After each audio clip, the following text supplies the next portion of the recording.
Recorded Books and One Click Digital present Into the Valley by Ruth Galm, narrated by Eliza Foss. 1.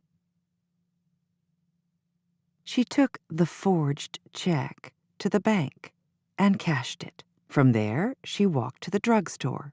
She bought tampons and a candy bar. She did not in that moment think of what else she might need, and coiled the rest of the bills in a roll in her bra strap because it didn't feel right to have them in her purse. It was a strange bulge at her shoulder, papery and hard, but the sheath was loose enough to hide it. She rode the bus over the hill to her apartment and waited at the corner for the landlady to leave for her daily groceries. It was a basement apartment with no direct light and a dank stone smell, no matter what carpets and furniture and ceramic vases of lilies Bea had tried to add to it. A small kitchenette had been built in the corner around a dump sink, and she had added a formica table and 2 chairs, but the corner still radiated a metallic, damp smell. There was a small room next to the bathroom that she'd planned to use as a study or a hobby room, but her only hobby was reading, and it made the car sickness worse to read in that cramped space with no natural light, so she left it empty. She knew, in the end, none of it amounted to anything people wanted to hear about in conversation. In a vinyl bag, she gathered a few dresses, underwear, a nightgown, alongside her ostrich skin purse.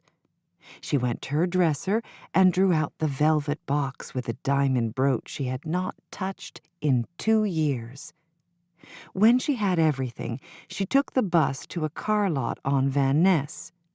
She had seen the Mustang for sale for months, glittering blue in the bright fog-bleached light, the elongated trunk like the snout of an alligator, she thought, and the body just as slinky and low to the ground. It was a V8 engine, the salesman warned her. "You don't know what kind of power an engine like that has. Out of nowhere, you're flying." He tried to sell her a Chevrolet, what he called a more appropriate car, or a Chrysler, a car more for someone your type.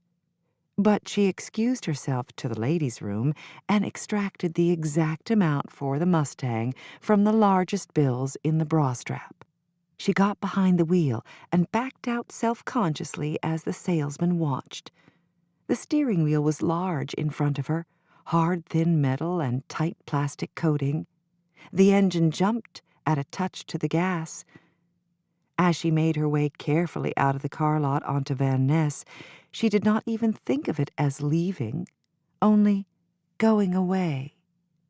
She drove through the city and east across the bridge and wanted simply to put the relentless appeal of the water behind her.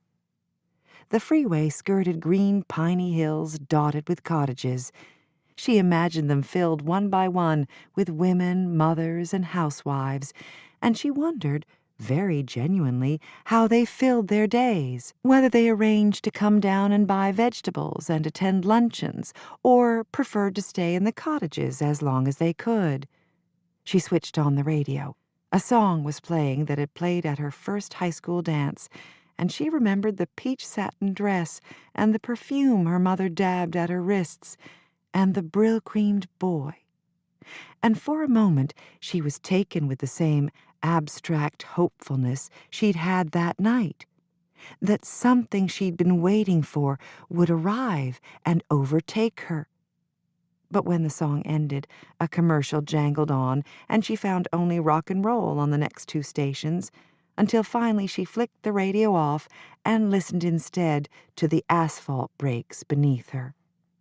She left the Green Mountains and followed the freeway along the bay, the water seeming To keep listening to this audiobook, I've left you a link in the description so you can do it, at no cost thanks to Audible's 30-day free trial.